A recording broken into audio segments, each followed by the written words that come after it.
Ana Catalina Emmerich. Consecuencias del pecado de Adán y Eva. Antes del pecado eran muy distintos Adán y Eva de lo que somos nosotros ahora, miserables mortales. Con el gustar de la fruta prohibida, tomaron una forma en sí mismos y una realización de cosas, y lo que hasta entonces había sido espiritual se hizo carnal, cosa material, instrumento recipiente. Hasta entonces eran unos en Dios, se amaban en Dios y por Dios. Ahora estaban desligados en su propio amor y voluntad, y esta propia voluntad es amor propio, afición al pecado, impureza. Por el gustar de la fruta prohibida se apartó el hombre de su Creador, y se efectuó algo así, como si el hombre tomase en sí mismo la creación. Y de este modo todas las fuerzas, propiedades y su relación entre sí y con la entera naturaleza se hicieron en el hombre corporales y tangibles, cosas de infinitas fases y variadas maneras. Antes era el hombre, por Dios, el Señor de toda la naturaleza. Ahora todo lo que hay en el hombre se le ha hecho naturaleza y siendo como un Señor esclavizado y sujetado por su mismo servidor.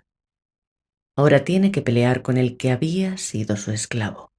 Yo no lo puedo expresar mejor, pero me parece poder decir que antes era el hombre el centro y fundamento de todas las cosas creadas.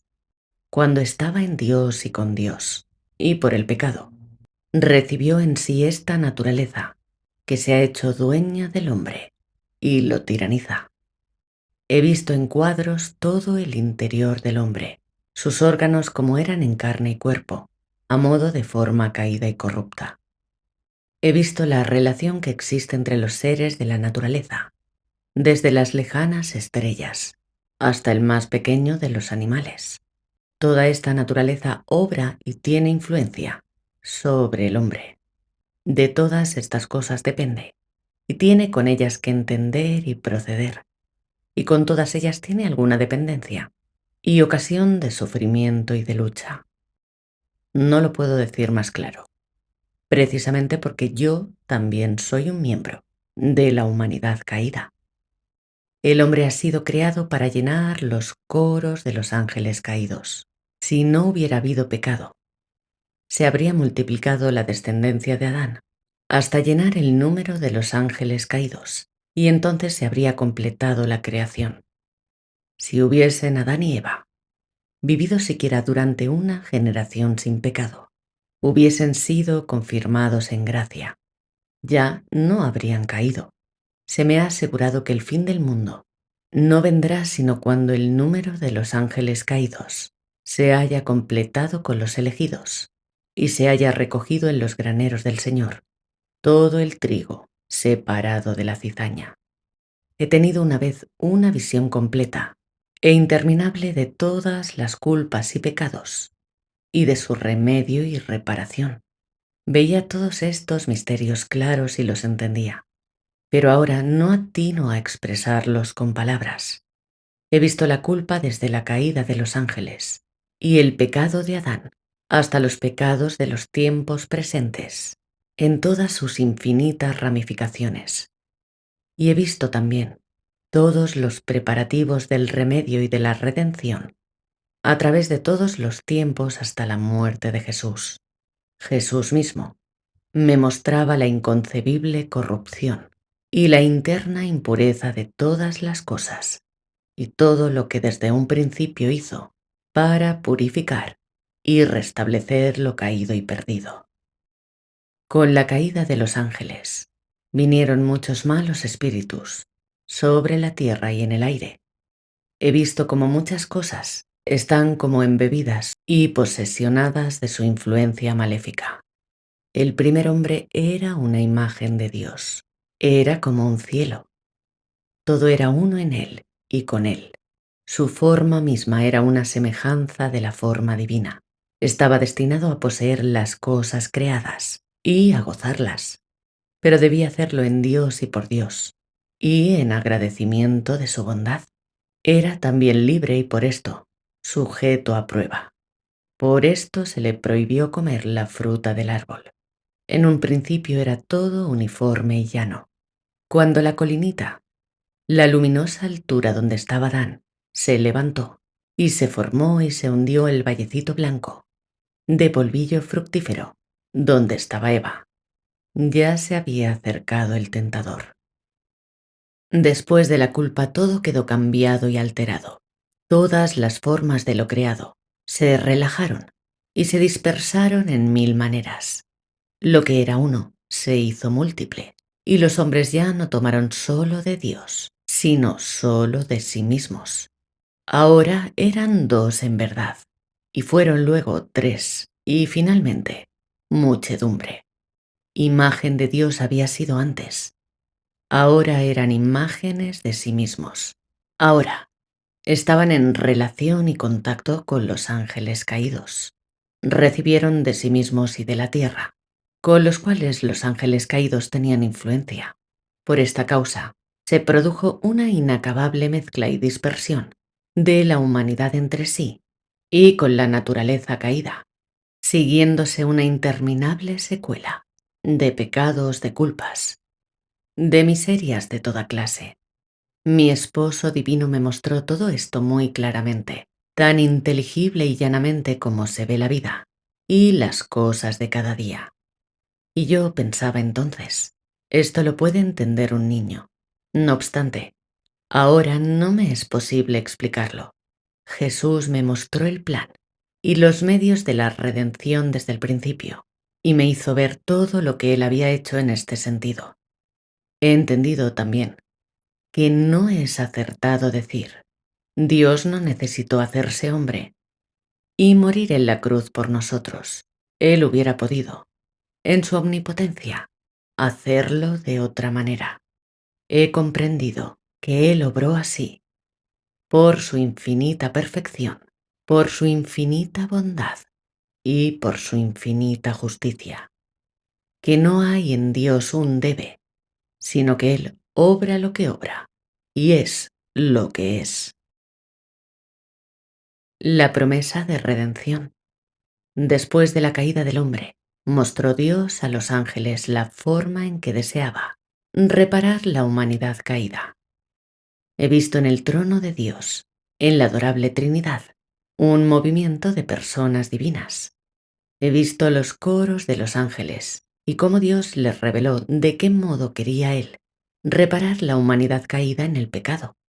Al oírlo, he visto una alegría indescriptible en todos los coros angélicos. Vi aquella colinita de cristal y de piedras preciosas, donde estuvo Adán, ser llevada hasta el trono de Dios por los ángeles. Este montículo estaba relleno, creció, se hizo un trono, una torre, y se extendió de modo que lo cubría todo. Vi los 9 coros de los ángeles en torno de esta torre, y sobre estos ángeles en los cielos, la imagen de la Inmaculada Virgen. Era María, no en el tiempo. Era María, en Dios y en la eternidad. Era algo que venía de Dios. La Virgen entró en la torre, que se abrió y se fundió el todo en uno. En ese momento vi salir algo de la Santísima Trinidad y entrar en la torre. Entre los ángeles he visto como un ostensorio, en el cual todos trabajaban. Parecía también una torre con algunas figuras misteriosas. Entre ellas, vi 2 figuras que se daban la mano mutuamente. Este ostensorio crecía y se volvía más esplendoroso y magnífico. He visto salir de Dios algo entre los coros de los ángeles y penetrar en el ostensorio, algo sagrado, que se hacía más perceptible a medida que se acercaba al ostensorio. Me pareció que era el germen de la bendición divina para una descendencia pura que Dios había dado a Adán y que le quitó al punto que estaba por escuchar la voz de Eva y consentir en gustar de la fruta prohibida. Este germen de la bendición fue dado después a Abraham y quitado a Jacob cuando luchaba con el ángel. Más tarde pasó por medio de Moisés al interior del arca de la alianza y finalmente se le dio a Joaquín, padre de María, para que pudiera ella ser concebida, tan pura e inmaculada como fue sacada Eva, del costado de Adán, sumergido en el sueño por Dios. El ostensorio entró también en la torre primera. Vi preparar por los ángeles un cáliz de la misma forma que el cáliz de la última cena, el cual también fue a entrar en la torre. En la parte exterior derecha de la torre se veía, como sobre una nubecilla, una espiga de trigo y una vid entrelazados, como dos manos que se enlazan. De esta unión nacía como un árbol genealógico, sobre cuyas ramitas había pequeñas figuras de hombres y mujeres, que se daban las manos. El último brote terminaba en una cuna con el niño. He visto, pues, en cuadros el misterio de la redención, como promesa hasta cumplirse los tiempos, como también los efectos de una acción contraria diabólica.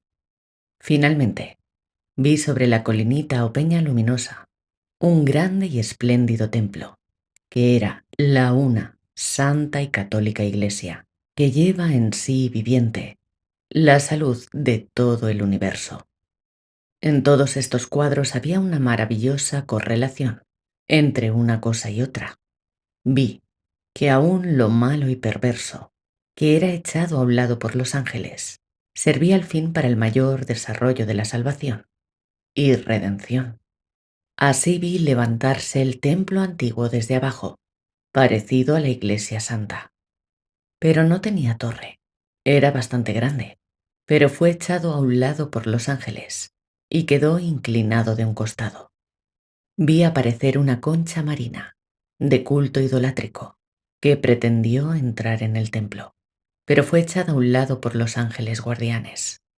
Luego vi aparecer una torre ancha y roma, una pirámide egipcia, a través de cuyas puertas cruzaban numerosas caras, como las de Abraham y los hijos de Israel.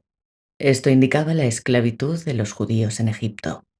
También esta pirámide fue echada a un lado, como otra torre egipcia de varios pisos, que significaba la observación vana de las estrellas, la astrología y la adivinación. Finalmente vi un templo egipcio, el cual también fue echado de lado, quedando inclinado sobre su base. Por último, vi en un cuadro sobre la tierra cómo Dios anunciaba a Adán la redención, donde aparecía una virgen que le había de traer la perdida salud y salvación.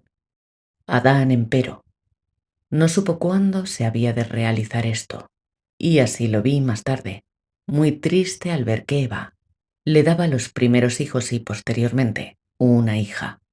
Vi a Noé y su sacrificio, durante el cual recibió la bendición de Dios. Luego, tuve visiones de Abraham, de su bendición y de la promesa de Isaac. Vi cómo esta bendición, de la primogenitura, pasaba de un primogénito a otro, siempre como sacramental. Vi que Moisés recibió el misterio, el germen de la pura descendencia, quitado a Adán, en la noche de la salida de Egipto, y que sólo Aarón tenía conocimiento de la existencia de tal misterio y sacramento. Vi este misterio guardado en el arca de la alianza, y que sólo el sumo sacerdote y algunos santos, por revelación de Dios, tenían conocimiento de la existencia de este misterio. Así vi el curso de este misterio. Pasaba del árbol genealógico de Jesús hasta Joaquín y Ana, que fueron los consortes más puros y santos de todas las edades, de quienes debía nacer María, Inmaculada Virgen. Desde ese momento, era María misma el arca que contenía el misterio en su realización. Adán y Eva son arrojados del paraíso terrenal.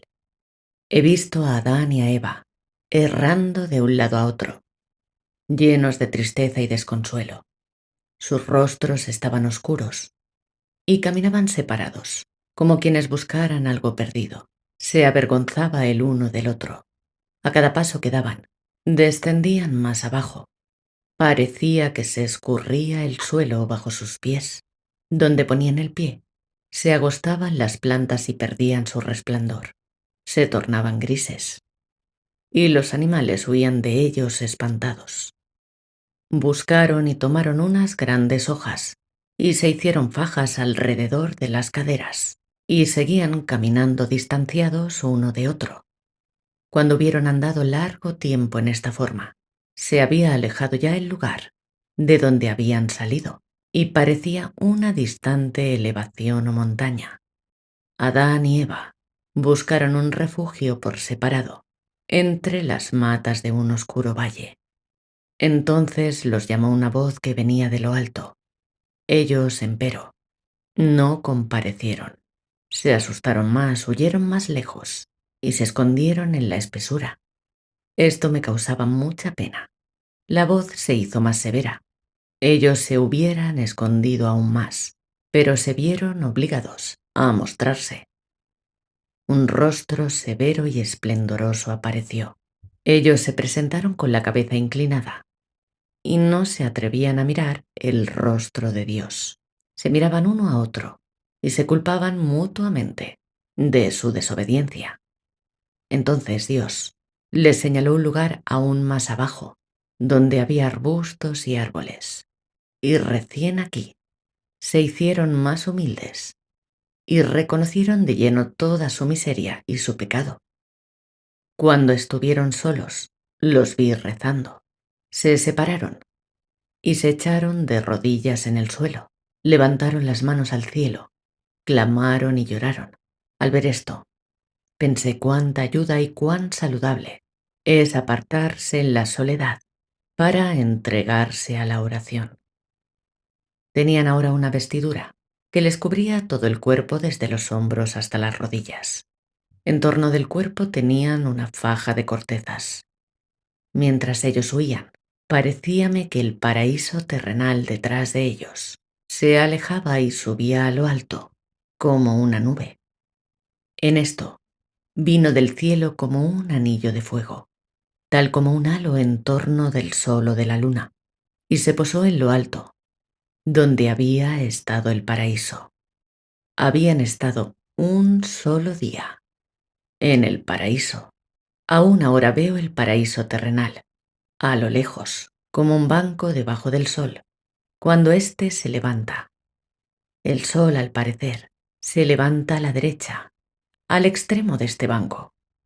Está situado al oriente del monte de los profetas, allí donde el sol se levanta, y se me aparece siempre, como un huevo flotando entre unas aguas, admirablemente claras y limpias, que lo separan de la tierra.